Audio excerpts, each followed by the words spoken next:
need to find Nico. Please. Like, I'm his girlfriend, Tallulah. Whose baby is this? It's his.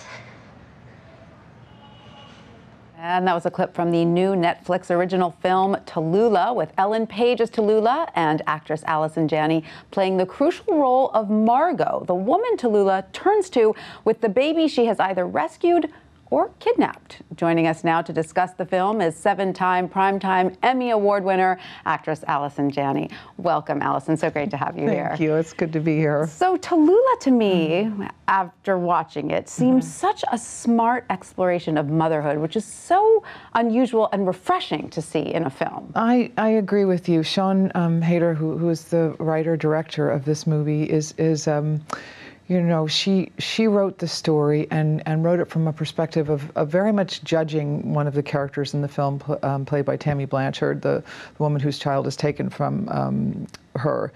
And through the course of it, she realized that she didn't want to judge her as a mother, that no one has the right to judge anyone else as a mother, and it just explores a lot of different themes about whether, you know, not everyone's meant to be a mother. Right. But people make that decision for different reasons, sometimes for selfish reasons, a lot of times for wrong reasons, and I think we're at a time now where women shouldn't feel they, you know, you don't have to have a child to have your life mean something, and sometimes it's a good decision to make, and in this movie, these three women who are all struggling with losing their families, their sort of shattered families, they find each other through this incident where Ellen Page's character takes a baby from this woman who is she deems unfit to have this child, and brings her to my doorstep saying, it's my grandchild. So it's amazing. It's complicated and fascinating to watch. Now, of course,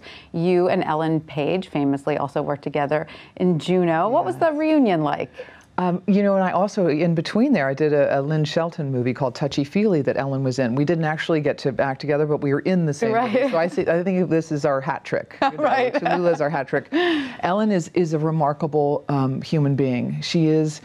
I love her so much when I'm in her presence. Off camera, she's more my mother, and on camera, I play her mother. But off camera, she's just one of those people that's so connected to the planet in such a great way. And she just got nominated for an Emmy for her show on Viceland of Gaycation, which is brilliant. And she just gives a lot to everyone around her and to the planet. The world is better with her in Well, it, you two are fabulous together. So fun to watch together. Tell us a little bit more about the character of Margot, because she certainly goes through a transformation in this film. And I would imagine as an actress, it's so satisfying to play a character that transforms. It is. It's one of the things that when I read the script, it struck me that there's such a great journey, a great arc for Margot. She starts the movie in a place of her husband's left her for another man.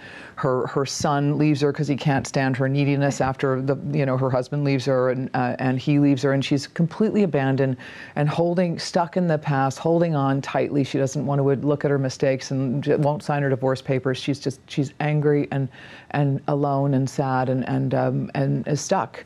And I just loved the journey, and at the end, and there's I get to do this amazing stunt, and I don't want to ruin the end of the movie, but I do get to. It's pretty incredible. It's my action hero, I was wondering how that was done. I mean, oh my gosh, a crane! I was lifted up in a crane over the treetops in Washington Square Park. That must have been fabulous. It was extraordinary. Yeah. It required a lot of physical work, a lot more than I thought. I thought, oh, they're going to lift me up in a crane. That's easy. But I had to very much keep my legs, out, and my upper body. And I was very grateful for all my years of ballet and my continued Pilates, classes. Fantastic. No, the levitation was fabulous. Another thing that struck me in the movie was the baby. I mean, you always hear how you should never work with babies, but that baby seemed to hit all of her marks. How difficult was that? Oh my gosh!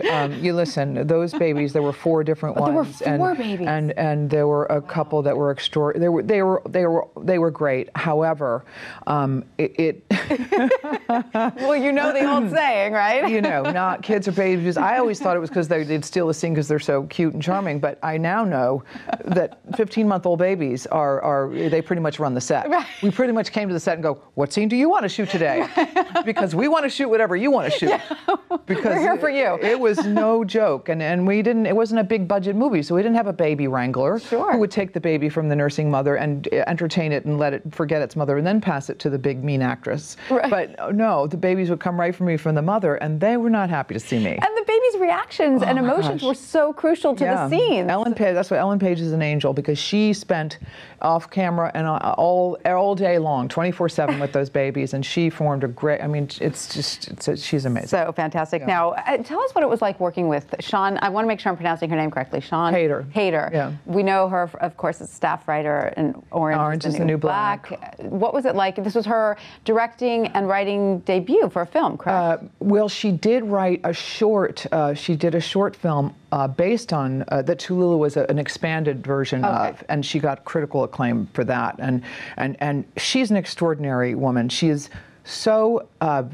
Oh my God, her mind she's a very smart woman, and it's a joy to work for someone like that who knows exactly what she wants, and she knows how to get it. She knows how to talk. She is very verbally just brilliant. You can certainly tell from her film. My God, and of course, legions of fans love you from The West Wing, from your role as the press secretary. Especially now, everyone's like, West Wing. Well, we all want to know, because it was like a last-minute thing. I had gone to Washington to speak. The Surgeon General had asked us to come speak on opioid addiction.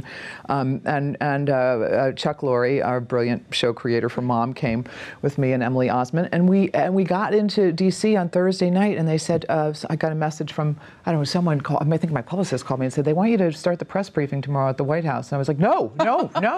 I said, no, I was so terrified. I was like, no, I haven't done CJ, and How did they convince you? Oh my God, then I thought, what am I doing? I have to do this. Of course you have to do it. You had to do it, and it was brilliant. It was absolutely fabulous. You're sweet. Anything else coming up that you want to tell us about? Well, I have, I start back season 4 of Mom. I'm very excited about that. And I'm in a movie called Miss Peregrine's Home for Peculiar Children, a Tim Burton movie that's going to come out, and Girl on a Train, which my friend Tate Taylor directed. Loved that book. Yeah, right. Loved it, and can't wait to see it. It's sort of a Gone Girl-esque thriller, which lots of people will be rushing to see. Yeah. Well, Alice and Janney, thank you so much for coming to see us. Thank you for having me. I'm happy to be here. Congratulations on the film. Thank you.